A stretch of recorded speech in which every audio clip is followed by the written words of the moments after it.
Hi friend, তোমরা সবাই কেমন আছো? আশা করি ভালো আছো। আজকে আমি তোমাদের কাছে নিয়ে চলে এসেছি ইলিশ মাছ সরষে রেসিপি। তোমরা সবাই দেখতে থাকো। চলো তবে শুরু করা যাক। দেখো, আমি এখানে 500 গ্রাম ইলিশ মাছ নিয়েছি, পরিষ্কার করে ধুয়ে নিয়েছি, লবণ হলুদ মাখিয়ে নেব। এই ইলিশ মাছের সরষে গরম গরম ভাতের সঙ্গে খুব ভালো লাগে খেতে। তোমরাও এরকমভাবে সবাই তৈরি করে খাবে। ইলিশ মাছের জন্য আমি মশলা বেটে নেব। দেখো, আমি মশলার জন্য নিয়েছি সাদা সর্ষে, কালো সর্ষে আর 3টে কাঁচা লঙ্কা। দেখো বেটে নিয়েছি। এরপর উনুন জ্বালিয়ে কড়াই বসিয়ে দেব। কড়াই বসিয়ে দিয়েছি, কড়াই গরম হয়ে এসছে। সর্ষের তেল দিয়ে দেব।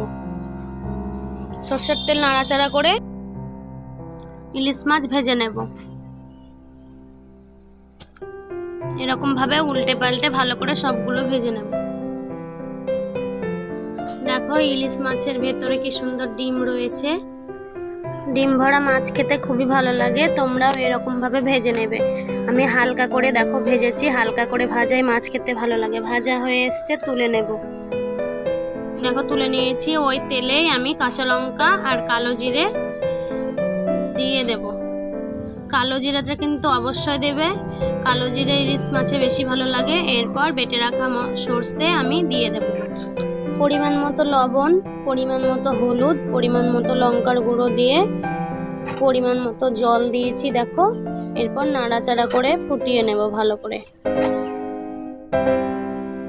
দেখো ফুটে এসছে। ভেজে রাখা মাছগুলো দিয়ে দেব।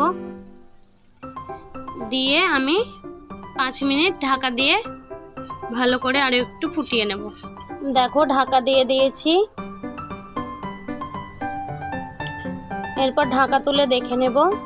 দেখো ভালোভাবে ফুটে এসছে। ইলিশ মাছের সরষে ভালোভাবে তৈরি হয়ে গেছে, রেডি হয়ে গেছে। এরপর নামিয়ে নেব।